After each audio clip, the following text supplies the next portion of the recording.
Hi, I am Greg Archer with MovieWeb. Hi, Greg. How are you? I'm wonderful. I'm groovy. I'm good. How are you today? I'm good, thank you. Nice to meet you. You too. Congratulations on this. Fun, very fun. Love Thank the, you. yeah, I love the ensemble cast. Uh, Excellent. yeah, so let's talk about that. What was it like for you directing this huge cast? We have Jillian Bell here. We have Lil Rel. We have so many people. Chance Crawford, who's also great, amazing in this. So for you, how was it like maneuvering through all those people? Oh, it was a very fun and exciting challenge. I mean, I will say I had a great the cast was great and made it a pleasure in so many ways because they're all such professionals and so on top of it and great with comedy and great with improv and overall we're just really good communicators. But yeah, it was one exciting shoot. We were shooting in the middle of COVID, so there were masks, there were everything involved, there was safety protocols, there was the whole nine yards. And when you're going in and shooting, these scenes with six actors all at once and doing various coverage, it's definitely an exciting process. I bet. Is there a trick to playing dead? How do you direct somebody to play dead?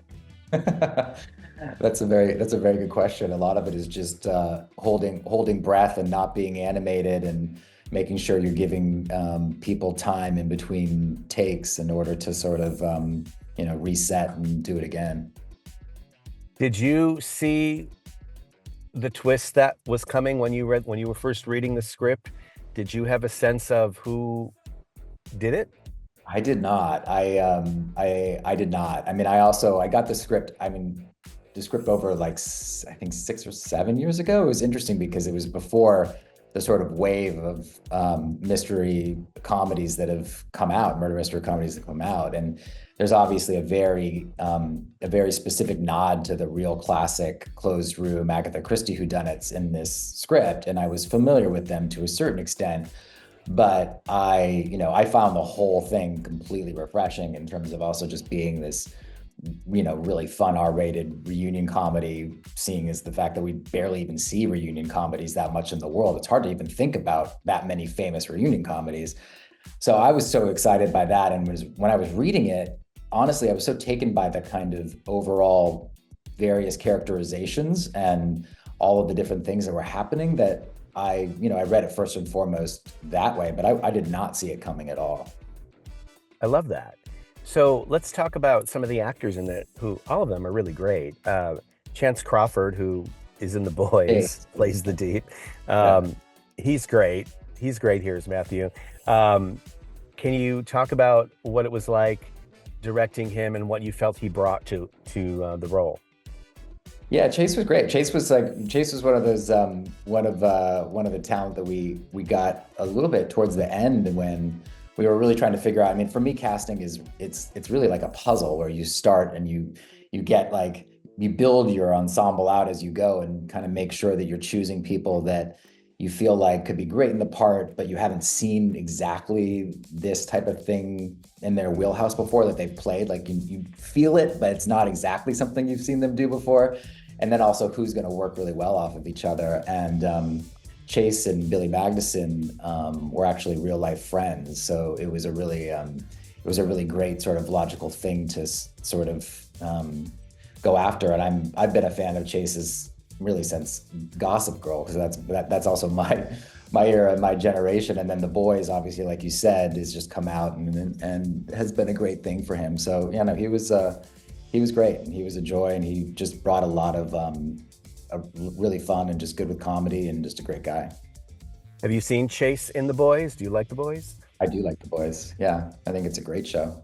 Yeah, it's pretty awesome.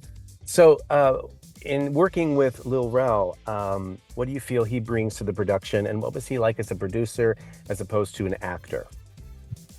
Rel's great. I mean, Rel brought so much of it. I mean, it was one of those things where very early on, the very first producer on the project, Mickey Schiff, and I were just trying to figure out who was really right for this part of Ray. And we both were real fans of Get Out and just loved Lil Rel in that movie. And there was just something about his style of comedy and the voice of like kind of what he brings to comedy and the energy he brings to comedy that just felt so right for this. And so we were thrilled that he agreed and wanted to do it. And then, yeah, he came on as a producer and really, it really helped shape it. From the very get-go, I kind of was like, well, look, I want you to bring yourself into this and make a lot of this your own and find your voice and just make it as much of an original sort of version of this character as possible. And that's what he did, and that's what he ran with, and he was great. I love that. Did you feel a sense of extra, pressure, or a kind of, was there something in the back of your mind? I know you said you shot this during COVID, but these sort of murder mysteries are already sort of becoming a little bit more interesting for folks. Was there a little bit of that in your mind, and what did you really want to stand out in this? Well, that's what's so interesting is that when we boarded this project, and even there was Knives Out didn't exist. None of the things that have sort of come out in this sort of, I will call it a new genre of murder mystery comedy, really existed. So I wasn't thinking about that at the time at all.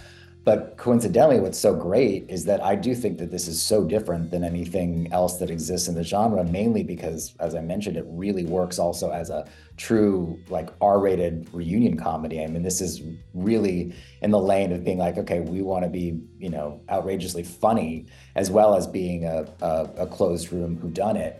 So for me, the characterization of the comedy, and we were looking at movies like Bridesmaids and Breakfast Club and just really good classic comedies that have motley characters that are sort of thrown together in situations. And that's really where we came at it. So for me, the murder mystery is so fun because it adds such a layer and a roadmap, if you will, for you to sort of go on, and an element of surprise. But first and foremost, it's really a character comedy. And I do feel like the good news is, as stuff started coming out, the actors we kept saying like, well, no, I think we're good. We're doing something different than what's been done.